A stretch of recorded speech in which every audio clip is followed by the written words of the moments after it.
Hello, I'm Emma Dockery. I'm from Ravenna, Ohio, and I'm a member of the YSU women's bowling team.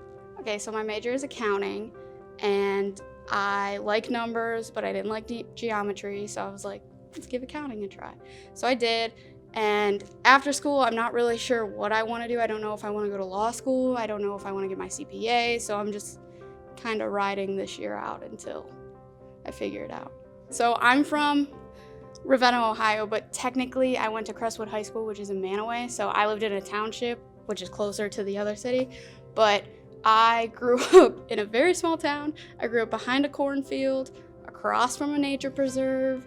It was crazy. There were like 120 kids in my graduating class. Everybody knew everybody, so it was kind of nice because I'm close enough here to go home, but I'm also far enough here to be able to be away from home at the same time.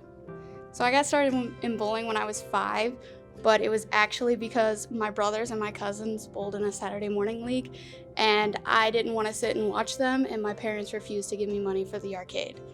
So when I was in high school, I was looking at a lot of colleges, and YSU was actually one of the first ones I visited, and I just loved the sense of community on campus. I thought the campus was beautiful. I meant all of athletics, and they were awesome, and I just kind of knew right away this is where I wanted to be, and every place I went after, I was kind of like, yeah, I like YSU. Great. So one of the reasons, again, why I came to YSU was the fact that we could build something and actually be super competitive, and being able to break into the top 10 was like all the hard work we had been putting in was finally worth it, and it was awesome because like we had expectations of ourselves, but we were super nervous because you just don't know what to expect. So being able to come out and make a statement like that was really like impactful and meaningful to me, so I loved it.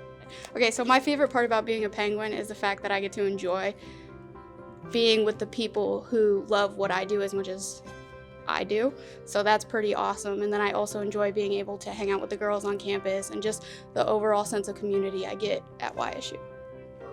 There's a lot. I think my favorite memory, like surrounding like being on the team-wise, like competition almost, is the fact that when we learned we were top 10 in the country last year, that like we were all in the group chat like, oh, you know, we'll probably be this, and then the top 10 they released individually, and we were like, we're not in the top 25, like what is going on? And then as soon as they released it, we all freaked out, and like our group chat was blowing up, so that was pretty cool. But like my favorite memory while on the road was when we were in Nashville last year. We went to Florida Georgia Line, and coach let us like dance to the band. That was, I don't know if it was a band or like a one-man guy, but he let us dance, and it was cool. I don't think I necessarily have a favorite place where I've traveled to, just because like I enjoy going everywhere, so I don't think I have a favorite place. I know Arkansas was pretty cool. I liked hanging out there. Nebraska was really cool because coach just let us roam the city for a minute, so that was funny. But I enjoy going anywhere because we always find something to do, so we always make a cool memory. So outside of bowling, I like to read. I like to hang out with the team. We hang out like every weekend, whoever's in town, so that's fun. I like to watch TV. So my favorite show is Schitt's Creek. 10 out of 10 recommend. I know it's lame, but my family's my biggest fan. So like my mom and dad follow me everywhere, and they're having a very hard time, my mom more than my dad, with the fact that they can't come watch. So my mom's like, how do I get a ticket here? How do I get a ticket here? And I'm like, Mom, you don't. You're not allowed. She's like, what? And she like complains to me every day about it. I'm like, I don't make the rules. So, and then my brother is constantly texting me, or like if I have a bad day, he'll call me and be like, oh, so I hear you suck today. And it's just always funny because it's something to like make me laugh and bring me back. So they know what to say to be able to keep me going.